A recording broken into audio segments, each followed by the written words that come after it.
সবাইকে welcome welcome to heaven. কথাটা কেন বললাম একটু পরে বুঝতে পারবো। এ বাবা, কিরকম সে আগেকার দিনে ছোটোবেলায় টিভিতে ঝিরঝির দেখতাম, কেবল চলে গেলে সেরকম মনে হলো না? এটা এমনি মজা ছিল। তো আমরা কুটিঘাটের পরে একটা মন্দিরের ঘাট আছে, শিব মন্দির ঘাট। তো ওখান থেকে ফার্স্টে ড্রোনটা আমরা ট্রাই করি। তো আমার ড্রোন আছে, সবাই জানেন কি আমি জানি না, তবে আছে আমার একটা ড্রোন। তো সেটা ওড়ানোর খুব একটা সময় পাই না। তো সানডেতে দাদা আর আমি মিলে বেরিয়ে পড়েছিলাম। তো ওখানে ওড়ানো হলো একবার।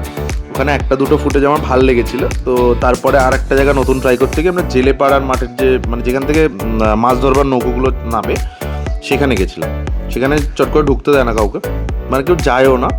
তো আমরা গেছিলাম, একটু চেনাশোনা ছিল, তাই বলেছিলাম একটু ড্রোন ওড়াবো দেবে। তো বলেছিল হ্যাঁ ঠিক আছে যাও। সেখান থেকে ড্রোনটা আমরা ওড়ানোর ট্রাই করি। যে ড্রোন ওড়াতে গিয়ে অনেক কিছু হয়েছে রোববারে, আস্তে আস্তে বলছি। এটা হচ্ছে ফার্স্ট যে লোকেশনটা ছিল, সেখান থেকে আমরা ড্রোনটা উড়িয়েছিলাম, সেটার ফুটেজটা এটা। জানি না আপনাদের কেমন লাগছে, আমার ভালো লাগছে মোটামুটি, খুব একটা না। হয়তো আরও ভালো স্কিলস আমাকে করতে হবে, তারপরে গিয়ে ভালো ফুটেজ আসবে। এটা মানে গঙ্গার অনেকটা মাঝ সাইডটা অব্দি চলে গেছিলো। এটা কুটিঘাট জেটি যেটা বলে সেটা। তো এইটা হচ্ছে সেকেন্ড লোকেশন থেকে আমি ছাড়ি। তো এটা ঠিক একদম এই পাশেই দেখতে পাচ্ছেন, ওটা হচ্ছে কাচের মন্দির। একটু পরে আপনারা পুরোটাই ভালো করে দেখতে হবে। দেখুন এটা কাচের মন্দির ঘাট, আর এটা কিন্তু অ্যারাউন্ড 300 মিটার না 250 মিটার ওপরে আছে। এটা 300 মিটারের কাছাকাছি ওপরে আছে। লাস্ট ফুটেজগুলো 300 মিটারের কাছাকাছি ওপরে রয়েছে। তো আপনারা যেগুলো যেগুলো নিজেরা দেখতে পাচ্ছেন একটু প্লিজ কমেন্টে জানাবেন, হ্যাঁ। আর আমি যেগুলো দেখতে পাচ্ছি সেগুলো জানাচ্ছি। এমনি বালি ব্রিজ দেখতে পেলাম। এবার দেখুন এটা হচ্ছে ওই বেলুড় মঠের দিকটা, বেলুড় মঠের পার। কতটা গ্রিনারি আছে দেখুন।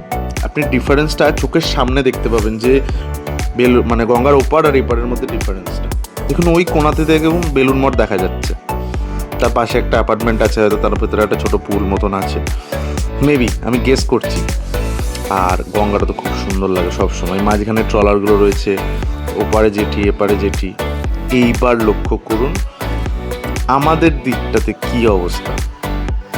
এখানে পুরো মনে হচ্ছে বাড়ি বাড়ি বাড়ি, এখানে কিছু গ্রিনারি নেই। মাঝখানে দেখুন শুধু ওই ছোটো ছোটো যে পাড়ার মধ্যে পুকুরগুলো আছে ওগুলো ছাড়া গ্রিনারি দেখা যাচ্ছে না। আর ওইখানে ওই শীতিন মোড়ের সার্কাসের মাঠের গ্রিনারিটা, আর কিছুই নেই। তবে সুন্দর লাগে। এটা অ্যারাউন্ড এটা নামবার সময় একটা শট নিয়েছিলাম। তো এই জায়গাটাতে এসে ড্রোনটা আমি কিছুতেই খুঁজে পাচ্ছিলাম যে কোথায় আছে। তার জন্য এতটাই নিচে নামিয়েছিলাম, একদম জলের কাছ থেকে অব্দি নিচে নামিয়েছিলাম। তারপর ড্রোনটা লোকেট হয়েছিল। তখন ড্রোনের চার্জ হচ্ছে 7%। এবার আমরা কোথায় আছি খুঁজে পাচ্ছি না। আমরা রয়েছি ওই সোজা মাঝামাঝি, স্ক্রিনের মাঝামাঝি যে গ্রিন বাড়িটা দেখা যাচ্ছে সেই জায়গাটাতে রয়েছি আমরা। কিন্তু ওটা ফার্স্টে আমি লোকেট করতে পারছিলাম না, তারপরে অনেক কষ্টে লোকেট করেছি। আপনাদের কেমন লাগলো অবশ্যই জানাবেন, আর কী কী ডিফারেন্সেস দরকার সেটাও জানাবেন। আর একটু সাপোর্ট করবেন। Thank you. লাইক করবেন অবশ্যই, হ্যাঁ।